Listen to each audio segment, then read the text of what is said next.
Hello, hello.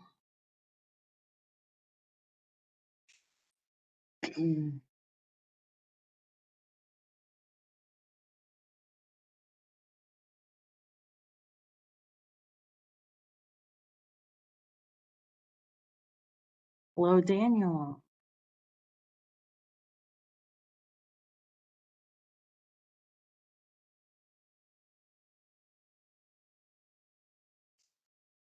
All right, while we are waiting for people to come in, I did want to go over some updates on the website. This is changing nearly every day. So two different ways you can get to the funding opportunity is through the funding opportunity tab, and then request for RFAs, apply for general funds. You can also just directly hit the apply for funding tab right here. So you will see that there are now two application submission buttons. This is for new applications. This is for renewals. So 2024 grantees who wish to extend their current contract into another year, that would be this one. There is a webinar specifically for renewals on March 25th. So I will talk about that. If you have questions, if your scope of work is changing and it might end up being a new application, please reach out to me, schedule an appointment, send me an email. This right here is only for reviews. So the availability on this link is only going to be on Tuesdays and Thursdays. It's very restrictive. I'm trying to condense that down. If you want to have just a brainstorming meeting, then there is a bookings tab in my email signature line. So go ahead and shoot me an email and I can get that over to you.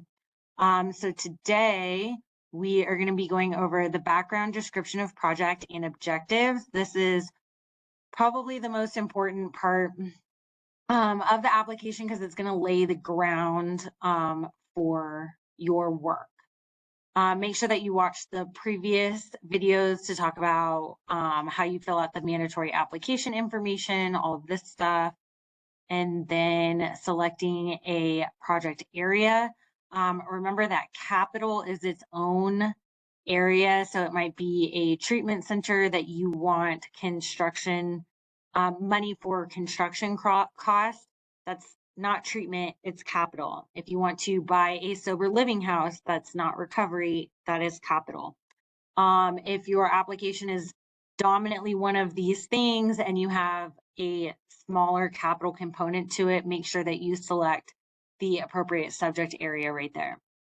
Okay, so for project description, right here, you have between 250 and 500 words. Whenever they give you a minimum, you want to make sure that you at least hit that minimum.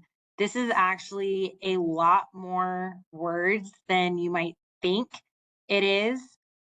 Please do not include national opioid statistics in the project description.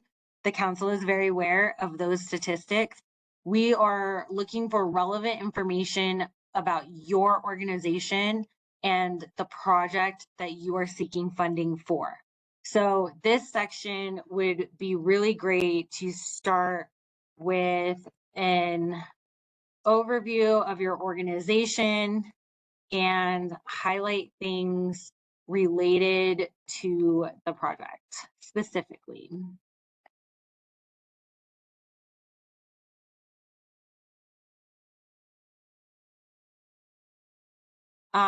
Then you want to include relevant data, demographic information, financial funding, sourcing, about, actually, let's break this up. Relevant data, demographic information about the service area.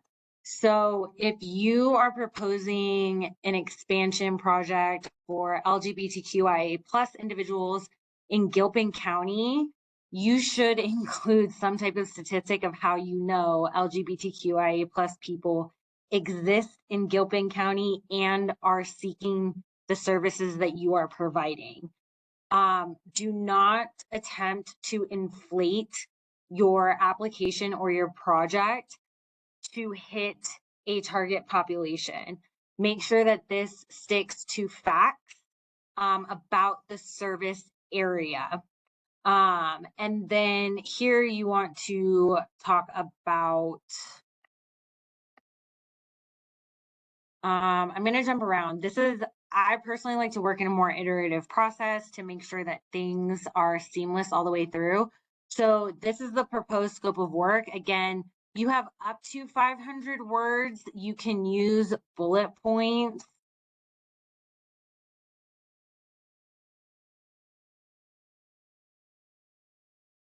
Right here, you might have, if you have a statistic right here that says opioid related homelessness has increased by 20% in the last 2 years in the area that you want to provide services in, then in the proposed project, you might have decreased opioid related homelessness in Gilpin County by 5%.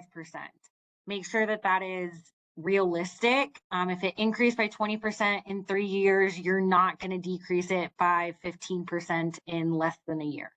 So make sure that that is extremely realistic. So this is everything that you want to do. If you want to provide peer support services, how many peers are you looking to hire? How many people do you think those peers will serve? And then where are they going to get their training? Where do they have to be licensed from? Are you going to provide that? That should all go in the proposed project scope. Then in your objectives, these are your goals, long-term goals that you want to achieve. So think of these as like your milestones. It's always good to have like a short, a medium, and a long at minimum, but there's no real guidance to this. You can have 3 long-term goals at the end of the year. What will you accomplish? This might also make sense doing after you do the budget template, because once you list out your budget, on that second tab, there's a work plan. So what are goals associated with your budget? And then what are action steps you're going to take associated with that goal? You can just rephrase those, summarize them, and put them here in your objectives. You can also think of this as the overarching project objective. And again, what will you accomplish at the end of the contract? That would be, again, those kind of like decreasing numbers of project scope, the identifying the problem.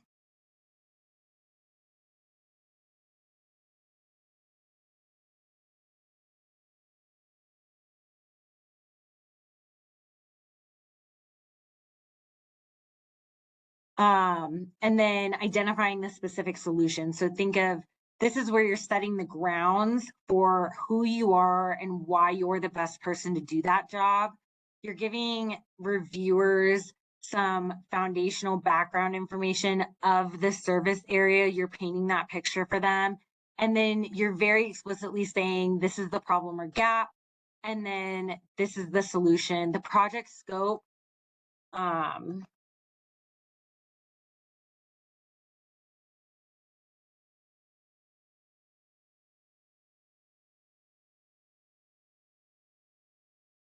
so again, this is going to be very descriptive for the solution. And then your objectives are like,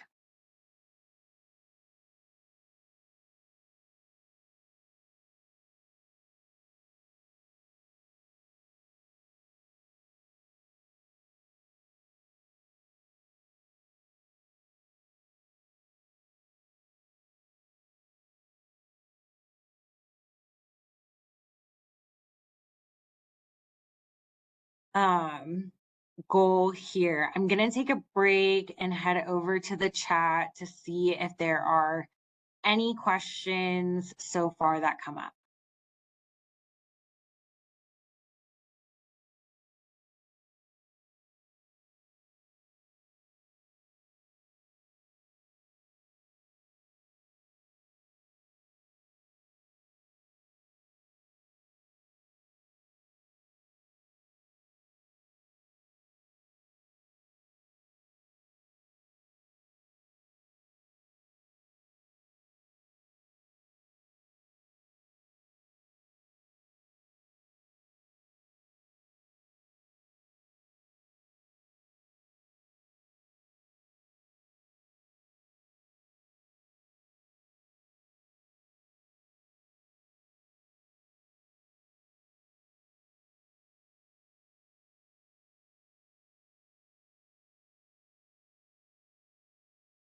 I'm not seeing any questions in the chat. So I am going to go ahead and switch screens.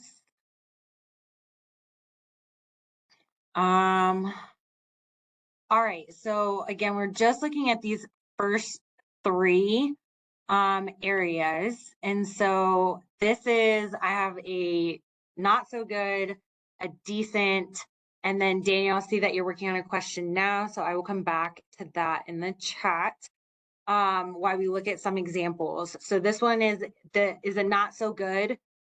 We'll have a decent, and then we'll have a really good one. So the background is they only used 1, 2, 3, 4, 5, 6, 7, 8, 9, 10, 11, 12 words in that 250 to 500 minimum. The opioid epidemic is bad. Many people are affected, and we need to tell. That doesn't tell me anything about the organization, your experience in the topic area or project or service that you're asking money for. It doesn't tell me anything about the service area. That background section is really your all-encompassing area to lay the stage for the project. Description of proposed work. It just says that they're going to provide naloxone. It doesn't say where they're going to get the naloxone from. It doesn't say how many they're going to provide. It doesn't outline a process, a location for that. And then the objective is just to help stop using opioids. That's very, very broad and very, very ambiguous. So this would not be good. This one you can see is a little bit better. In our sample county, opioid overdoses have increased by 20% in the past year. Our local hospital has seen a rise in emergency room visits due to opioid-related incidents. There is a lack of accessible treatment options for low-income individuals. So my takeaway from that is that they are proposing something in a hospital regarding treatment options for low-income individuals. That was like my takeaway. Description of the proposed scope, project scope. We will establish a community-based opioid treatment center that offers MAT and counseling services. The center will be located in a high-need area and will serve low-income individuals. I still have a lot of questions from this. So this does not say how many people they currently serve. It just says that they've seen a rise in emergency room visits due to opioid-related deaths. This could be strengthened by providing an exact number of like, we currently see 500 individuals and 100 of those people have an opioid-related incident. So you're starting to paint a clearer picture with more information for the reviewer of the gap and the need that you will fill with the proposed project. Then it says, we're going to offer MAT and counseling services. This is a great topic sentence, but again, it doesn't tell me what is the goal with the MAT, and then what is the goal for the counseling services. So how many patients are they going to see? How many staff do they need to hire? What are these two different things? Can I access counseling services if I don't have MAT, or I have to be on MAT to get counseling services? So really describing what the project is going to look like. And then for objectives, it does have it used numbers, which is totally fine. You don't have to do a narrative format for that. Reduce opioid-related deaths by 15% within the first year. That's really ambitious. You have to think that you're not going to get funding until around August or September. Then you have an implementation period. So that really only leaves you like 6 months out of the year to reduce something that we don't even know like what the current number is. Provide treatment to at least 200 individuals in the first year. I don't know if that's reasonable because I don't know what their current capacity is. So I did leave some feedback here, right? This application is better than the first, but it could communicate more need and solution more clearly throughout. For example, since the application, we'll skip over target populations. And okay, so here it talks about scope of work. It has a 500 word limit and they only used 30 words. So again, you have a lot of space here to describe the scope of work that you're going to complete. They could be more descriptive on where the MAT comes from, the training they will offer before giving it out, and how counseling services will be provided, such as type, frequency, who, how many people, how do people sign up, the evaluation of success, what type of case management model do they use, what is the patient to staff ratio, do they use an app or other patient management platform? All of that can be included in the scope of work. I'm going to go over this last example and then I will go into the chat. So this one again is really good. You can see they used a lot of space in the background section. We provide community-based healthcare, including mental health counseling, to test city, sample city, example city in Region 10. Our organization provided MAT services to 250 individuals last quarter, in addition to 500 mental health counseling sessions. The Tri-City region we serve has a poverty rate of 22%, with over 30,000 residents living below the federal poverty line. The median household income is $35,000, significantly lower than the national average. And the county has a high percentage of minority populations, including 40% African American and 25% Hispanic residents. So this is great. This just painted a great picture for me as an evaluator of what this organization already does and where they do it. What does that look like? Then it says our data sources primarily include patient charts and an app that surveys patients every 3 months with a response rate of 53%. This data indicates that opioid-related deaths have increased by 25% in the past 2 years among our patients. It specifically shows that rural communities and low-income individuals are disproportionately affected. There is a significant gap in accessible treatment. This is great. It could be better. It could be more extensive.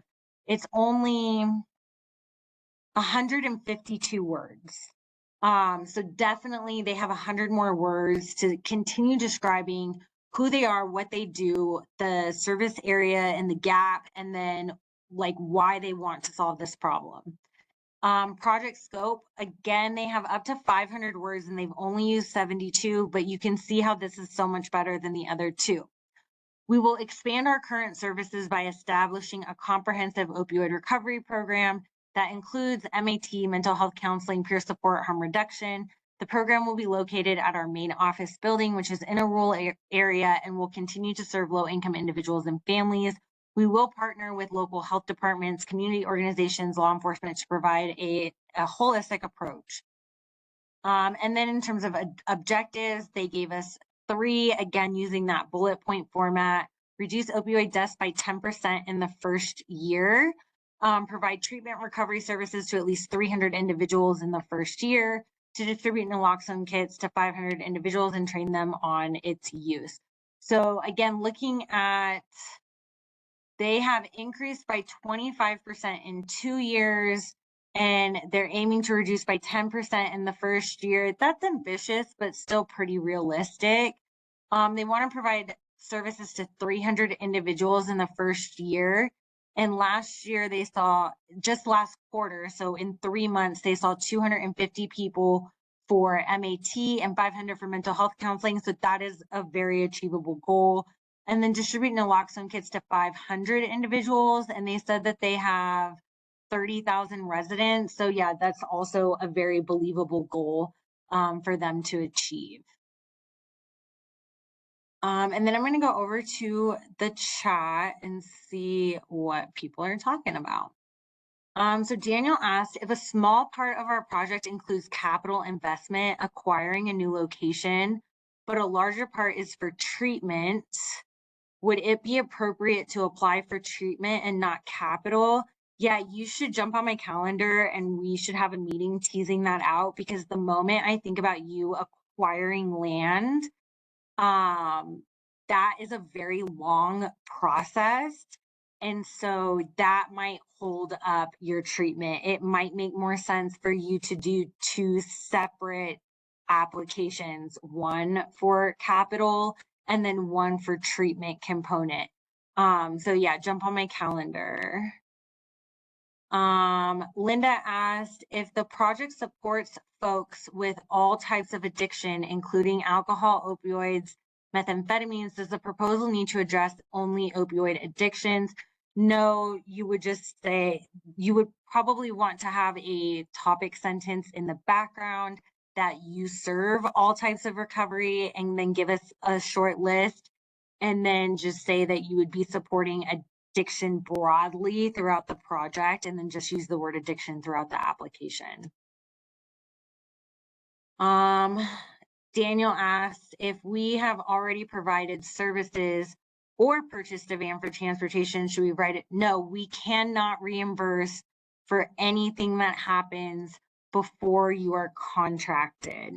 That is mentioned in the funding announcement PDF, so please make sure that you go back and read that.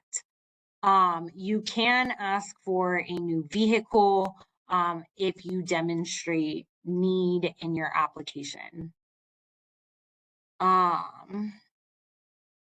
Where is the calendar located again? If you email me, it's in my signature line. There's a bookings link. So I take regular meetings Monday, Tuesday, Thursday. I only take RFA meetings on Tuesdays and Thursdays.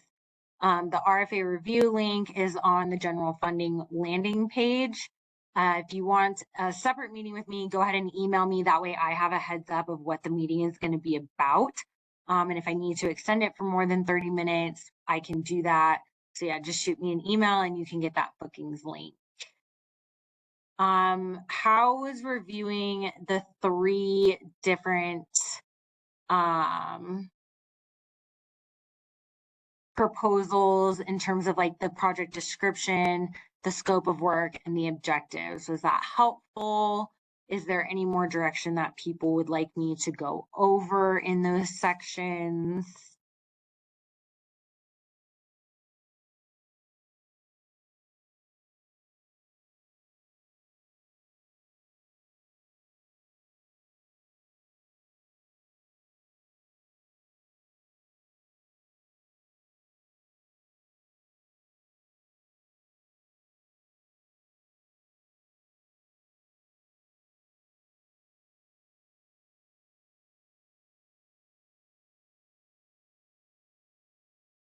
Good. I'm glad that was extremely helpful. So yeah, that's why I, again, like to work in a very iterative process. Kind of think of your application building on itself, start with the background, really explaining who are you, what you do, how long you've been doing it. If you have any type of data of how many people you serve, the type of clientele that you serve, like demographic information, socioeconomic status, all of that would want to be included in the background. And then again, describing your service area. So especially if you're trying to touch on any of those target populations, like rural communities, low socioeconomic status, any other vulnerable population, you want to describe that in the background in the service area that you are. And then for the scope of work, again, think about breaking it up of specifically how you are going to do the solution to the problem that you identified in the background. And so that is, again, outlining processes, high level relevant policies, data collection methods. That's more like you can briefly mention it in the scope of work. That'll be more in the evaluation section. And then read each part as a standalone and see what questions come up. And then make sure that you answer those questions either in the background or the scope of work. That way you can, again, stage it, make sure it's seamless all the way through.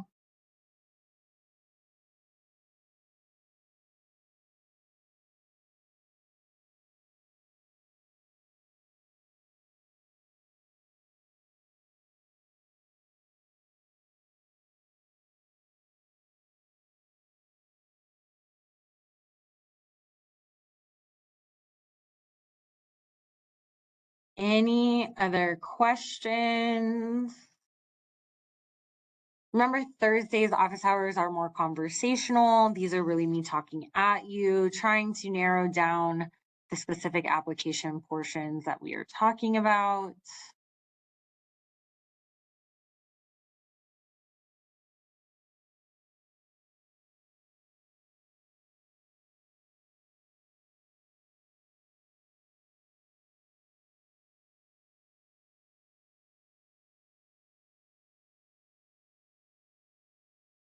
All right, I guess that was another brief to the point webinar. So with that, I am going to go ahead and let people go so I can post this recording. Make it again short, sweet, to the point. Today we went over the backgrounds, the description of the proposed work, so project scope and objective sections. I showed you 3 different examples of a not so great one, a decent one, and a really good one. That way everyone can kind of apply what we talked about. Remember, I'm here to help you. Feel free to reach out, shoot me an email, jump on my calendar, come to office hours. I'm really excited to see your proposals. Thanks, everyone. Have a great day.